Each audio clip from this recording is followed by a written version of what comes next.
요한복음 14장 16절에서 26절입니다. 내가 아버지께 구하겠으니 그가 또 다른 보혜사를 너희에게 주사 영원토록 너희와 함께 있게 하리니 그는 진리의 영이라. 세상은 능히 그를 받지 못하나니 이는 그를 보지도 못하고 알지도 못함이라. 그러나 너희는 그를 아나니 그는 너희와 함께 거하심이요 또 너희 속에 계시겠음이라. 내가 너희를 고아와 같이 버려두지 아니하고 너희에게로 오리라. 조금 있으면 세상은 다시 나를 보지 못할 것이로되 너희는 나를 보리니 이는 내가 살아있고 너희도 살아있겠음이라. 그날에는 내가 아버지 안에 너희가 내 안에 내가 너희 안에 있는 것을 너희가 알리라. 나의 계명을 지키는 자라야 나를 사랑하는 자니 나를 사랑하는 자는 내 아버지께 사랑을 받을 것이요 나도 그를 사랑하여 그에게 나를 나타내리라. 가롯 아닌 유다가 이르되 주여 어찌하여 자기를 우리에게는 나타내시고 세상에는 아니하려 하시나이까. 예수께서 대답하여 이르시되 사람이 나를 사랑하면 내 말을 지키리니 내 아버지께서 그를 사랑하실 것이요 우리가 그에게 가서 거처를 그와 함께 하리라. 나를 사랑하지 아니하는 자는 내 말을 지키지 아니하나니 너희가 듣는 말은 내 말이 아니요 나를 보내신 아버지의 말씀이니라. 내가 아직 너희와 함께 있어서 이 말을 너희에게 하였거니와. 우리 26절 함께 읽습니다. 보혜사 곧 아버지께서 내 이름으로 보내실 성령 그가 너희에게 모든 것을 가르치고 내가 너희에게 말한 모든 것을 생각나게 하리라. 아멘. 우리 성경 안에 그리고 또 기독교 안에는 성경 안에는 기록되어 있지 않은 단어, 물론 이제 성경에 포함은 됩니다만 그것이 직접적으로 표현되어 있지 않은 단어가 우리가 또 우리에게 교리로 있기도 합니다. 그것이 대표적인 것이 삼위일체이거든요. 삼위일체 하나님. 삼위일체 교리는 성경에 문자적으로 기록이 되어 있지는 않습니다. 그러나 그럼에도 불구하고 당연히 성경적입니다. 왜냐하면 그 삼위일체의 하나님이 창세기부터 요한계시록까지 계속해서 등장하고 성경 전체가 그 하나님을 말씀하고 있기 때문이에요. 삼위일체 교리는 성경 안에 분명히 등장하는 하나님에 관한 비밀입니다. 그것을 이제 신학자들이 우리의 언어로 표현한 것, 그것이 바로 삼위일체라고 하는 단어입니다. 그래서 우리에게 주시는 귀한 또 믿음의 선배들이 우리에게 남긴 신앙의 유산입니다. 성부, 성자, 성령 하나님은 구분이 되지만 분리되지 않는 하나님의 상태, 본질은 하나이면서 이 본질 안에 세 개의 위격, 실제적인 구별이 존재한다는 것, 그것이 분명히 말씀 안에서 분명히 발견하는 하나님의 신비입니다. 하나님께서 우리에게 주신 신비예요. 성부, 성자, 성령 하나님은 동등한 하나님이십니다. 그래서 누가 우월하고 열등하냐 이런 게 없습니다. 그냥 그분은 삼위일체 하나님은 동등하신 하나님이세요. 그런데 늘 같은 무게로 우리에게 동시에 존재하셨지만 그러나 또한 우리에게 다가오시는 순서가 분명히 또 있습니다. 요한복음 1장에서는 예수님을 말씀으로 표현하시죠. 로고스, 말씀으로 표현을 하십니다. 그래서 14절에 보면 말씀이 육신이 되어 라고 표현을 해요. 말씀이 육신이 되어 우리 가운데 거하심에 우리가 그의 영광을 보니 독생자의 아버지의 영광이요 은혜와 진리가 충만하더라. 말씀이 육신이 되었다. 그리고 이 로고스, 말씀이신 분을 어떻게 표현하냐면 요한복음 1장 1절에는 태초에 말씀이 계시니라. 이 말씀이 하나님과 함께 계셨으니 이 말씀은 곧 하나님이시니라. 2절에 보면 그가 태초에 하나님과 함께 계셨고 라고 말씀하세요. 그러니까 예수님이 태초에 천지창조할 때 계셨습니까? 당연히 계신 거예요. 삼위일체 하나님이 그때도 여전히 존재하셨다고요. 태초에 천지를 창조하실 때 예수님은 당연히 보이지 않으셨고 구약에는 예수님이라고 하는 단어조차 등장하지 않습니다. 그러나 분명히 계셨던 거예요. 삼위일체 하나님의 분명한 흔적입니다. 만물이 그로 말미암아 지은 바 되었으니 지은 것이 하나도 그가 없이는 된 것이 없으니라. 이것이 하나님이 아니라 이것이 말씀이신 예수님을 두고 하는 고백이거든요. 말씀이신 그분이 그때부터 이미 계셨다라고 하는 거예요. 성령님도 마찬가지죠. 창세기 1장 2절의 말씀을 보면요, 1장 1절 우리 유명한 말씀, 태초에 하나님이 천지를 창조하셨다라고 선언하시죠. 하나님이 태초에 천지를 창조하셨습니다. 근데 2절에 뭐라고 말씀하세요? 땅이 혼돈하고 공허하며 흑암이 깊음 위에 있을 때 하나님의 영이 수면 위를 운행하고 계셨다라고 기록을 해요. 그러니까 그때 성령님이 계셨습니까? 당연히 계신 거예요. 하나님의 영이 수면 위를 운행하고 계셨거든요. 이미 태초의 천지 창조에서부터 하나님은 삼위일체 하나님이신 거예요. 삼위일체 하나님의 등장이 그렇게 계속해서 성경 전체에 등장하는 것입니다. 하나님은 분명히 한 분이십니다. 태초부터 동시에 계셨던 하나님이십니다. 그런데 우리에게 다가오신 순서는 있어요. 우리에게 다가오신, 우리가 느낄 수 있도록, 우리가 경험할 수 있도록 직접적으로 우리를 향해서 오신 그 주님의 순서가 있어요.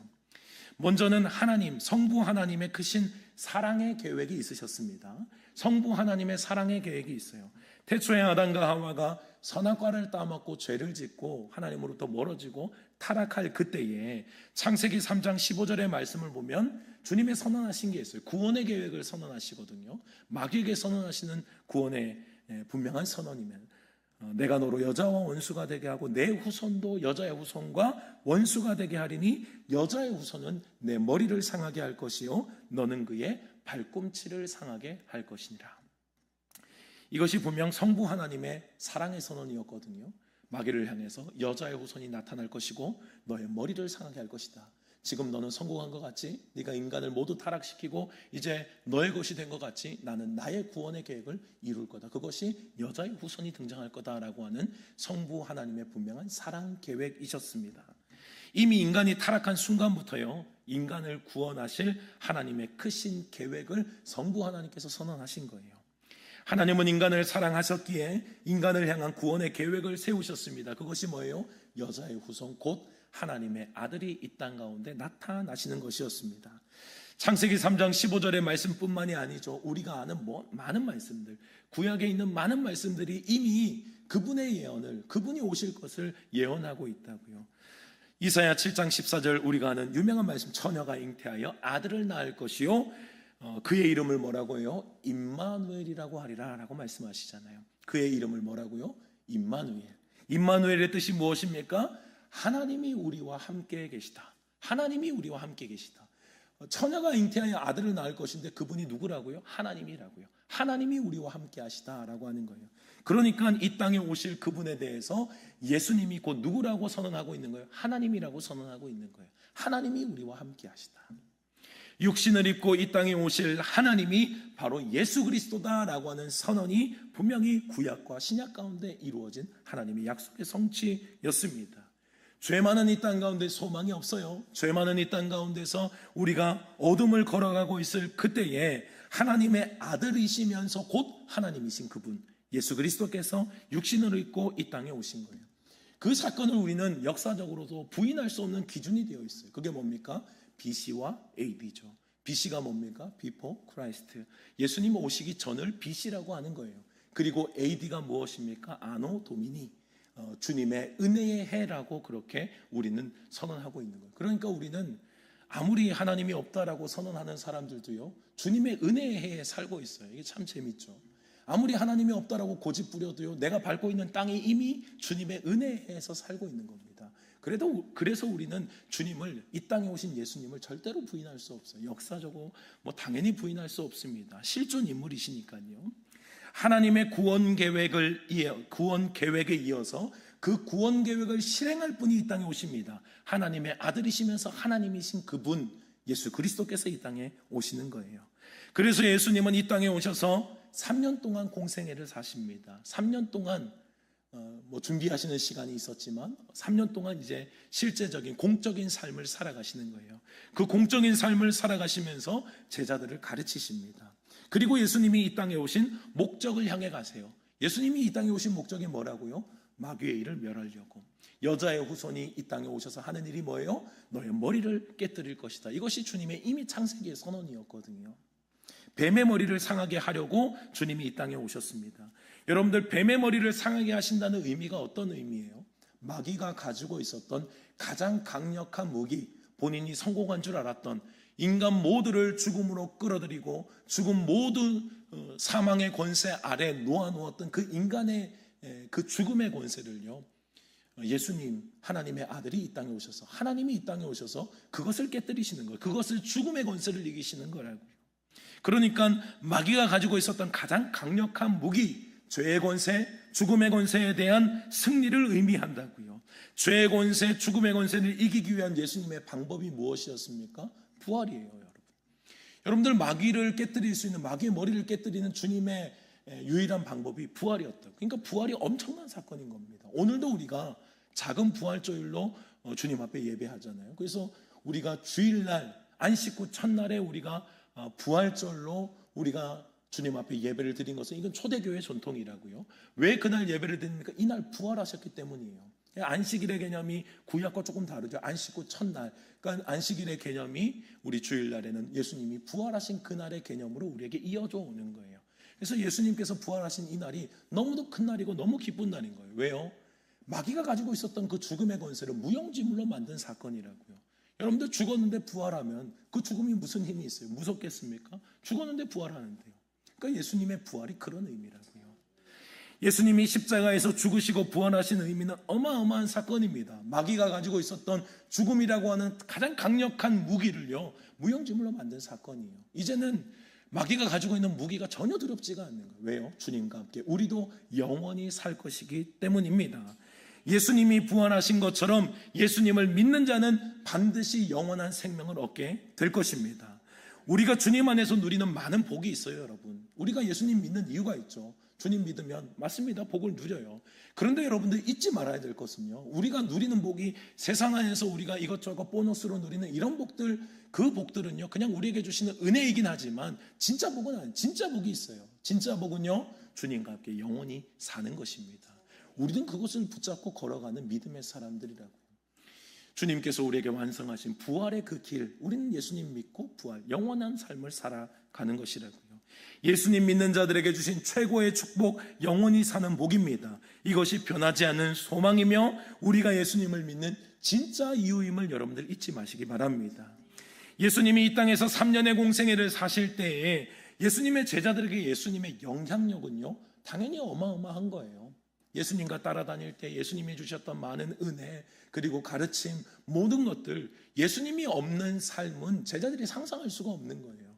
그러니까 예수님께서 이제 마지막 십자가를 향해 가실 때는 그 공백, 그 두려움과 연약함에 있을 제자들을 위해서 주님께서 하셨던 많은 가르침들이 있다고요. 주님이 십자가를 향해 가실 때 마지막 가르침들이 있어요. 그 중에 하나가 뭐냐면요, 주님께서 약속하시는 것이 내가 너희와 영원히 함께할 수 없다는 것을 가르치셨죠. 그래서 마지막 십자가의 길을 말씀하실 때 내가 가는 곳을 너희가 따라갈 수 없다고 말씀을 하십니다. 예수님이 가시는 길을 따라갈 수 없다라는 건 말이요, 제자들에게 충격적인 거예요. 왜요? 주님 없이 상상이 안 되는 거예요. 주님 없이 우리가 어떻게 삽니까? 라고 하는 두려움이 있었다고요. 그러니 베드로가 뭐라고 고백해요? 주여, 내가 지금은 어찌하여 따라갈 수 없습니까? 주를 위해서 내 목숨을 버리겠습니다. 주님 어디 가시든 우리가 따라가겠습니다. 주님 없이 못 삽니다. 라고 하는 고백이라고요. 그만큼 제자들에게 어때요? 예수님이 계시지 않는 삶은 상상이 되지 않는 겁니다. 그런 염려와 불안과 두려움에 있는 제자들에게 주님이 남기셨던 약속의 말씀, 그런 약속의 말씀, 그것이 바로 보혜사 성령님을 약속하는 거예요. 보혜사 성령님. 그러니까 여러분들, 삼위일체 하나님께서 우리에게 다가오신 순서, 그분은 분리되지 않아요. 그분은 원래 계셨습니다. 그러나 인간에게 다가오신 순서는 있는 거예요. 성부 하나님의 사랑의 계획이 있으셨고요, 그 사랑의 계획에 따라서 누가 오셨어요? 성자 예수님이 실제로 그 구원을 실행하실 분이 이 땅에 오셨다고요. 그래서 성자 예수님께서 우리에게 찾아오시는 겁니다. 그리고 성자 예수님께서 이 땅 가운데 살아가시면서 마지막 그분이 하늘로 승천하시기 전에 제자들에게 하셨던 약속, 성령님을 약속하시는 거예요. 성령님이 너희와 항상 함께 있을 것이다. 염려와 두려움과 불안감 가운데 있는 제자들에게 걱정하지 말아라. 나는 제한되고 한계가 있고 육신을 가졌지만 이제는 이 육신을 초월하는 하나님이 또 오실 것이다. 그 하나님이 바로 성령님이다라고 말씀하시는 거예요. 하늘로 승천하시기 전에 성령 하나님을 약속하셨다고요. 여러분들 구약에서부터 성령 하나님이 안 계신 건 아닙니다. 구약에 이미 계셨어요. 천지 창조할 때도 거기에 이미 하나님의 영이 수면을 운행하고 계셔서 하나님의 영이 있었습니다. 분리되지 않는 분이에요.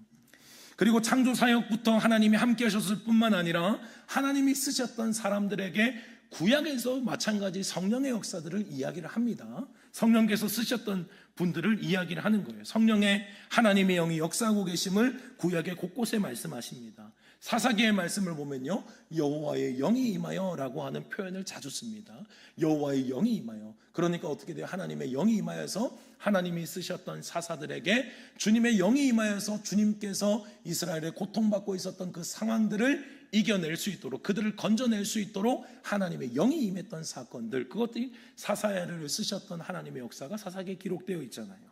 하나님의 영이 임하는 거예요. 또한 여호수아를 모세 다음의 지도자로 세우실 때에도 하나님께서 여호수아를 향해서 뭐라고 표현하시냐면, 눈의 아들 여호수아는 그 안에 영이 있는 자다라고 표현하는 거예요.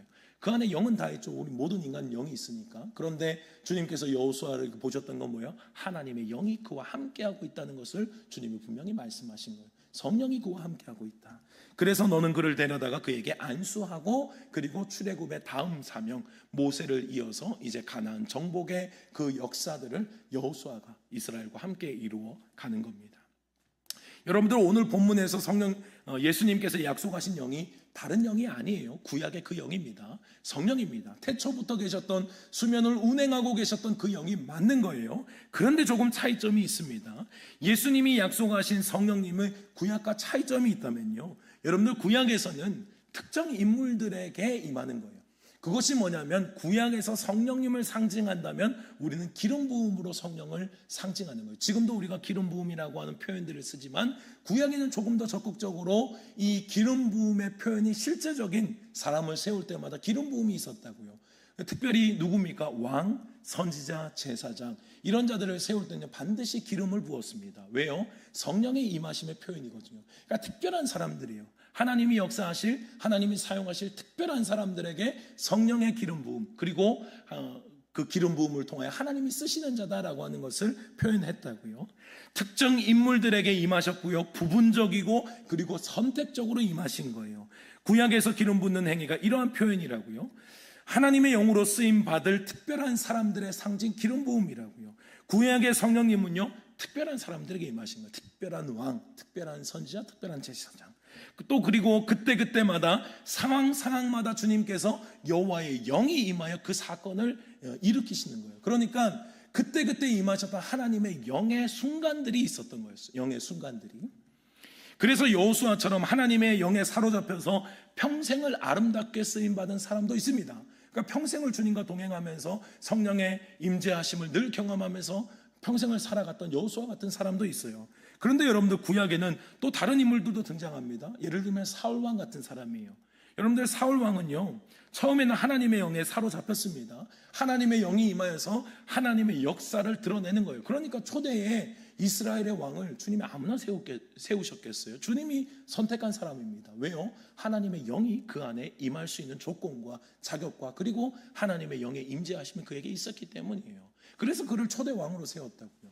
근데 놀라운 건 뭡니까? 사울 왕이 나중에는 악령에 사로잡히는 거예요. 악령에 사로잡혀서 다윗이 막 수금을 탈 때에 거기에 악령이 떠나가기도 하고 이런 역사들이 자꾸 일어났다고요. 여러분들, 임하시는 영이 가짜입니까? 아니요. 그것이 구약의 영의 특징인 거예요. 부분적이고 선택적이며 하나님의 필요에 따라 때로는 임시적으로 임하셨던 성령의 임재가 있었음을 우리가 보게 되는 거예요. 똑같은 영입니다. 그런데 예수님께서 구원을 완성하신 후에 약속하신 성령님은요, 구약의 영과는 좀 달라요. 다르다는 것이 영이 다른 것이 아니라 그분이 이제는 임하시는 성령, 선택적이고 부분적으로 임하시는 그 성령이 아니신 거예요. 이제는 우리와 항상 함께 하시겠대요. 항상 함께 하시는 그 성령을 주님께서 약속해 주시는 겁니다. 그리고 누구에게 임하셔요? 믿는 모든 자에게. 왕이나 선지자나 제사장 같은 특별한 인물이 아니라 믿는 모든 자들에게 주님께서 성령을 부어주시겠대요. 주님께서 주신 분명한 약속의 말씀이셨습니다. 물론 내 안에 성령이 충만하지 않을 때도 있습니다, 여러분. 우리에게 성령이 충만하지 않을 때도 있죠. 근데 그때 성령이 떠나신다고요? 아니요, 그게 아닌 거예요. 신약에서 주님께서 약속하신 성령님의 의미는요, 주님이 갑자기 계시다가, 성령님이 계시다가 갑자기 떠나셨다가 다시 오셨다가, 이게 아니에요. 그래서 내 안에 성령이 충만할 때와 그렇지 않을 때가 있지만, 그때도 성령님은 떠나시는 것이 아니라 내 안에서 내 죄의 본성이 성령님을 제한하고 있는 거예요. 내 안에 성령님이 나타나지 못하도록 내가 죄의 본성이 더욱더 강한 거예요. 그래서 우리가 2025년 우리가 계속 고백하는 게 뭐예요? 주님의 뜻이 이루어지게 하라. 주님의 뜻이 이루어지게 하라고 할 때 제가 늘 강조하면서 여러분들에게 실천사항으로 이야기하는 게 뭐예요? 내 시간을 들이거나 나를 죽이는 훈련이에요.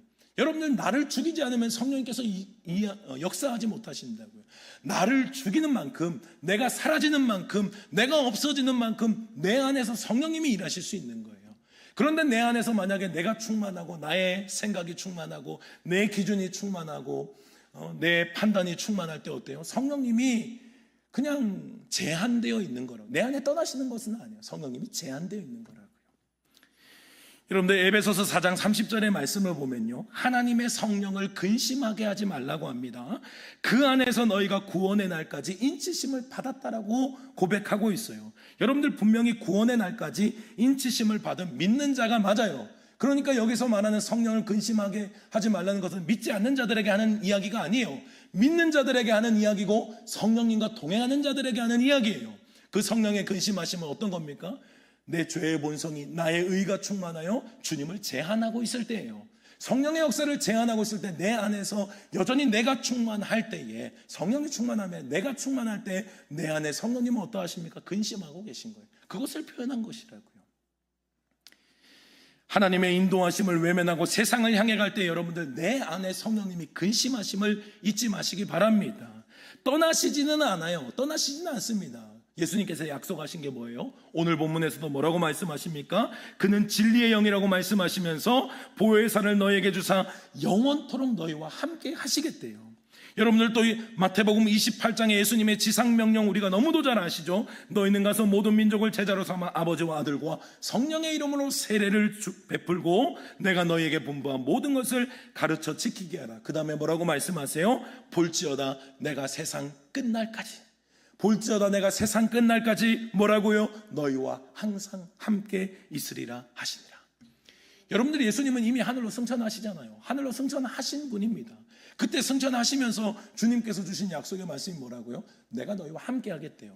예수님이 함께 하신 형태가 예수님이랑 육을 가진 형태요? 아니요, 이제는 영으로 함께 하시겠다는 거예요. 언제까지요? 항상 함께, 세상 끝날까지요.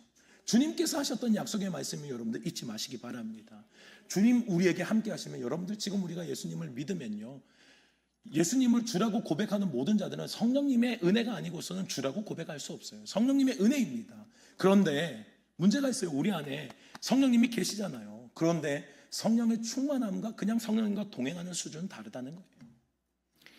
여러분들, 하늘로 승천하시면서 예수님께서는 분명히 약속하신 성령으로 너희와 함께 하실 것이다라고 분명히 약속하셨습니다. 성령님이 우리와 영원히 함께 하십니다. 공과 같이 우리를 버려두지 않으시고요, 진리의 영이 우리와 함께 하십니다. 그런데 사울왕처럼 버림받을 만한 우리의 삶이 얼마나 많냐고요. 여러분들, 만약에 우리가 항상 하나님께서 함께 하시면 이 은혜의 약속이 없었다면요, 여러분들 우리 자신 있습니까? 여러분, 우리가 사울왕처럼 실수할 때가 얼마나 많은데요. 우리가 사울왕처럼 실수할 때마다 주님께서 만약에 떠나셨다라고 생각해 보세요. 우리가 살아갈 수 있겠습니까? 이 하나님의 특별하신 은혜라고요. 성령의 시대를 살아가는 우리에게 주신 하나님의 특별하신 은혜가 있다면 하나님께서 안 떠나신대요. 때로는 근심하시고 때로는 마음 아파하시지만 여전히 우리 안에서 우리를 붙잡고 계신 성령님이 계시다고 우리에게 말씀하고 계심을 여러분들 먼저 믿으시기 바랍니다. 그리고 성령님과 동행하는 수준이 아니라 이제는 어떤 수준이요? 성령의 충만한 상태. 성령의 충만함은 뭡니까? 내가 없어지는 거예요. 내 안에 오직 예수 그리스도께서 사시고 성령님께서 제한 없이 나를 통해 일할 수 있는 그 수준, 그 성령의 충만함을 우리가 살아내야 되는 것입니다. 성령의 역사는 지금도 진행형입니다. 지금도 오늘 이 자리에 성령님께서 역사하고 계시면 여러분들 믿으시기 바랍니다. 그 성령님의 역사를 여러분들 제한 없이 나의 삶 가운데 드러내며 살아가야 한다고. 여러분들, 이것을 제한 없이 드러내는 사람과 그냥 성령님과 동행하는 그냥 믿는 자의 수준이요, 여러분들 달라요. 믿는 자가 다르다니까요. 사도행전에서 여러분들 성령의 충만함을 받은 제자들은 어떤 삶을 살았습니까?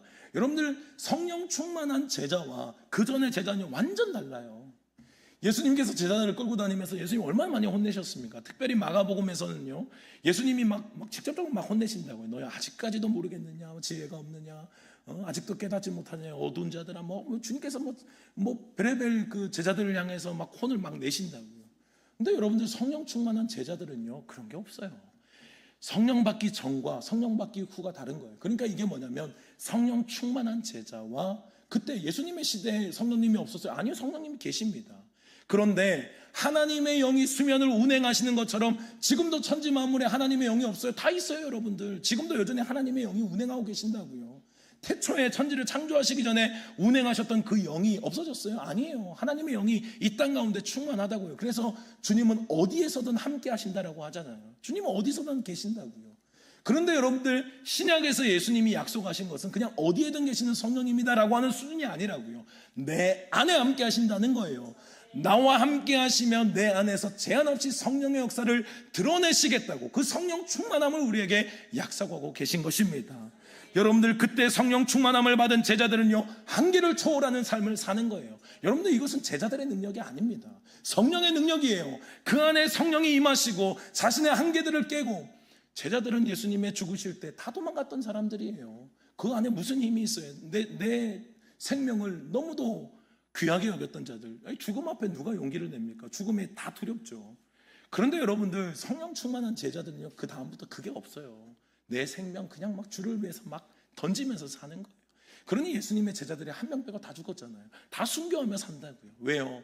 내 안에 성령님이 계시니까요, 이제는 죽음이 하나도 안 두려운 거예요. 이게 제자들의 힘이겠습니까, 여러분? 절대로 그렇지가 않아요. 성령님의 능력이에요. 성령의 충만함으로 내 안에서 제자들을 사로잡고 성령의 능력으로 쓰기 시작하니까 그들의 한계를 초월해서 살기 시작한다고요. 죽음을 두려워하던 자들이 생명 걸고 예수님을 전하기 시작합니다. 예수님이 행하셨던 놀라운 기적의 역사들도요, 예수님의 이름으로 그들에게서 드러나기 시작하는 거예요. 여러분들, 사람에게 무슨 기적이 나타나요? 육신의 죄의 본성을 가지고 살아가는 사람들에게 무슨 기적이 일어나요? 그런데 예수님 분명히 말씀하셨고, 나보다 더 큰 일을 하리라. 근데 실제로 예수님의 제자들은요, 더 큰 일을 하면서 사는 거예요. 진짜 예수님이 이 땅에서 하셨던 기적들을 그냥 그대로 다 재현하면서 산다고요. 그대로 예수 그리스도 이름을 드러내며 살아갑니다. 여러분들, 예수님을 부인했던 베드로가 성령 충만할 때 어떤 역사가 일어났습니까? 그가 설교할 때에, 여러분들, 이 베드로는요, 고기 잡던 사람이에요. 그는 학문이 없는 사람이라고요. 그가 지식이 있어요? 없어요. 설득할 수 있는 능력도 없고, 그 사람들에게 어떻게 다가갈 수 있는지 모르는 사람이에요. 공부한 적이 없다니까요. 그런데 이 베드로가 성령 충만하니까요, 자신의 성령 충만함을 두고 옆에서 술 취했다는 등 이런 이야기를 하는 사람들에게 담대히 선포하기 시작하는데, 그때 베드로가 설교할 때요, 3,000명씩 5,000명씩 돌아오기 시작하는 거예요. 3,000명씩 5,000명씩 회개하며 주님께 돌아오는 겁니다. 여러분들, 이게 베드로의 능력이에요? 아니요, 베드로는 능력이 없다니까요. 베드로를 사용하셨던 성령의 능력임을 여러분들 기억하시기 바랍니다. 성령에 사로잡히면 이런 나의 한계를 초월한 주님의 역사가 나타난다고요. 그가 가진 지혜, 그가 가진 말주변으로 이런 역사 일으킬 수 없습니다. 베드로 안에서 역사하시고 그를 사로잡았던 성령의 역사입니다. 오직 성령의 역사로 이 성령의 능력이 나타나기 시작하는 거예요. 성전 미문에 앉은 안전뱅이를 향해서 베드로가 이야기를 합니다. 은과 금은 내게 없대요. 그런데 내게 있는 것 네게 주노니 곧 나사렛 예수 그리스도 이름으로 일어나 걸어라. 그의 손을 잡고 일으켜버립니다. 안전뱅이가 발과 발목에 힘을 얻고 걷고 뛰며 하나님을 찬양합니다. 예수 그리스도의 이름에 능력을 나타내신 성령의 역사였어요. 여러분들, 그래서 이게 연결이 된다고요. 성령 역사는 뭘 증언해요? 예수 그리스도의 이름을 증언하는 거예요. 그 안에 당연히 하나님의 사랑이, 그 안에 깔려있는 성부 하나님의 사랑이 당연히 깔려있는 겁니다. 그리고 예수 그리스도의 이름을 사용하고요, 그 이름을 사용할 때 성령의 능력이 지금 현장, 지금 삶의 기적으로 나타나는 거예요. 성령이 충만하면 반드시 이런 역사가 일어날 줄로 믿습니다. 베드로의 능력이 아니에요. 베드로가 무슨 안전뱅이를 일으킵니까? 여러분들, 기적은요, 한국 교회 안에서도 많이 일어났습니다. 여러분, 한국 교회 안에서도 이 기적을 일으키신 분들이 많이 있어요. 근데 여러분들, 그분들이 정말 그분의 능력으로 있겠어요? 그분들의 능력, 목사님의 능력, 그분들의 능력으로 안전뱅이 일으키고 하셨겠어요? 여러분들, 그거 아니에요.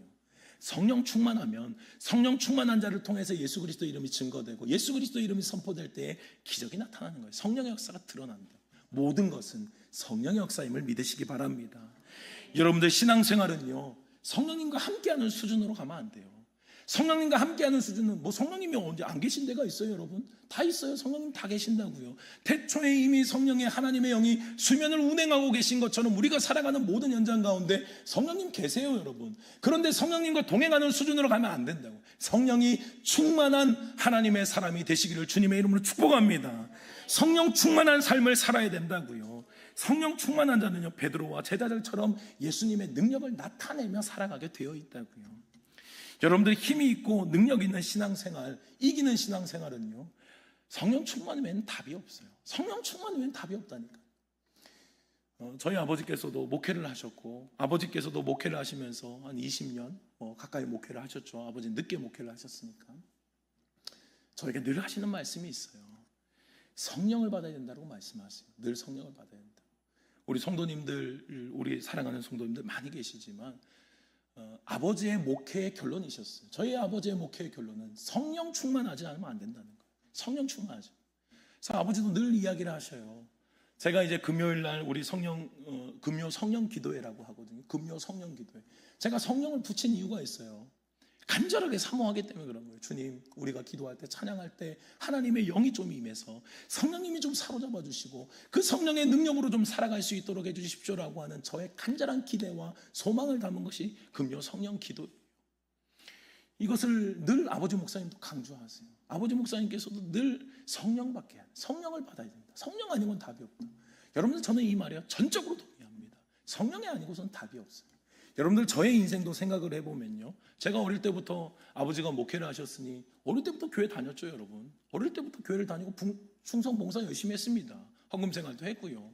여러분들, 그런데 성령을 받기 전과 후 너무 다른 거예요. 너무 달라요.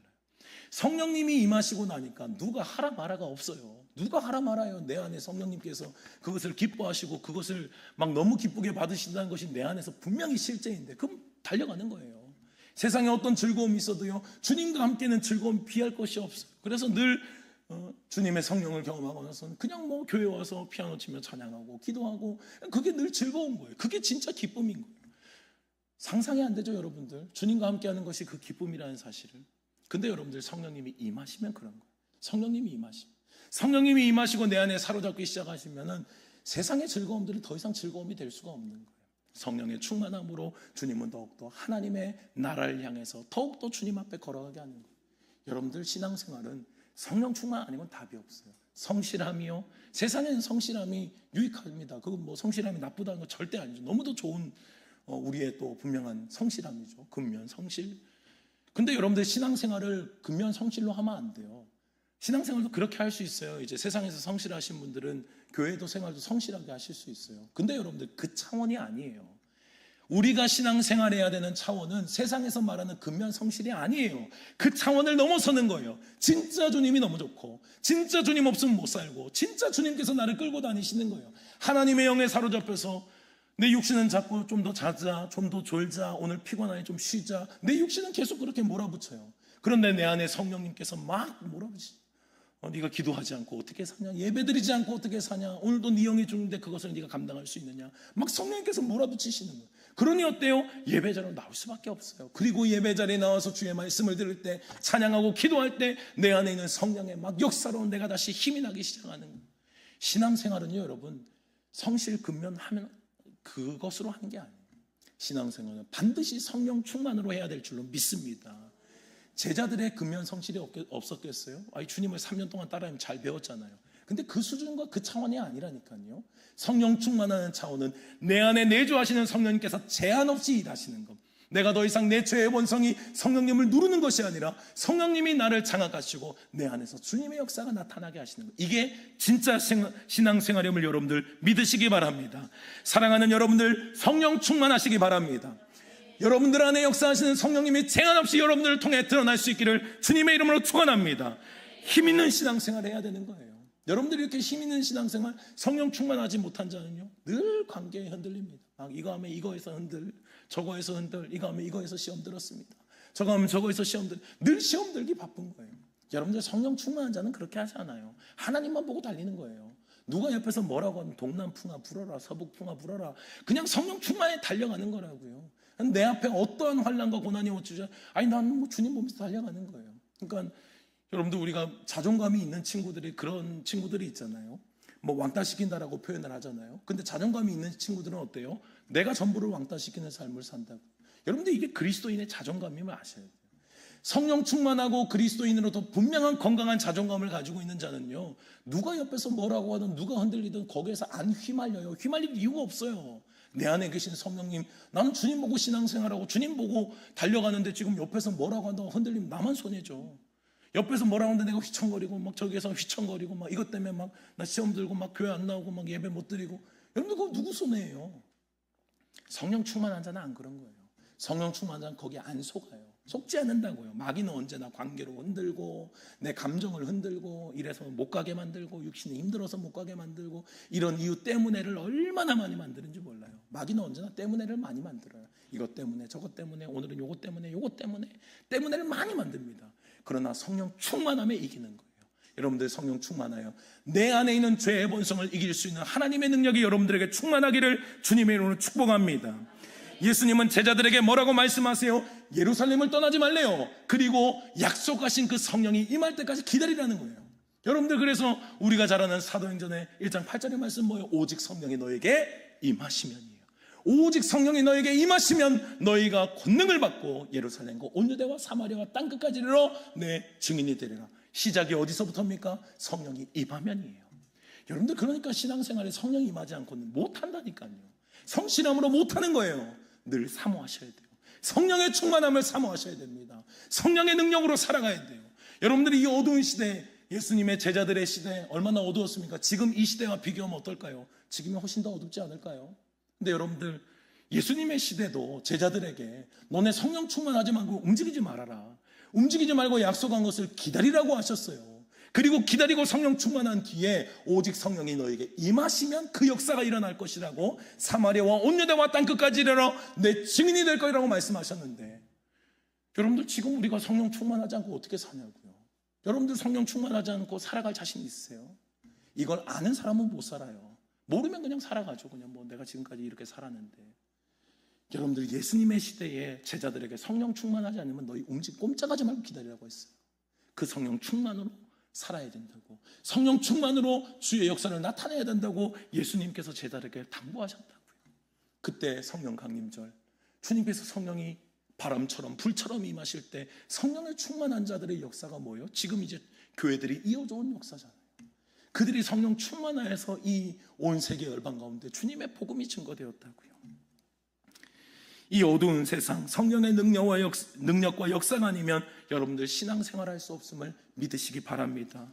성령의 도우시아 아니면 못 이겨요. 여러분, 세상의 유혹 여러분들 이길 수 있습니까? 세상에 좋다고 하는 거 그거 거부할 자신 있으십니까? 내가 이길 수 있다고 생각하면 안 돼요. 여러분들 못 이겨요. 내 죄의 본성을 알면 이미 나의 약함을 안다. 인간은요 다 약해요. 인간은요 어쩔 수가 없어요. 내 죄의 본성이 있기 때문에 선한 사람 여러분들 아무리 선하게 살아도 결국은 죄의 본성이 나를 끌고 가게 돼 있어요. 여러분들, 성령의 충만함 아니면 못 이기는 거예요. 세상의 많은 유혹들 내 힘으로 못 이깁니다. 성령의 충만함으로 이기는 거예요. 우리는 죄를 이길 만한 거룩함을 가지고 있지 않습니다. 오직 성령의 능력으로만 이길 수 있음을 믿으시기 바랍니다. 성령님께 철저히 붙잡히는 자, 오직 성령의 능력을 의지하는 자, 세상의 유혹을 이기고 마귀를 이기고 나의 육신의 정욕을 이길 수 있음을 믿으시기 바랍니다.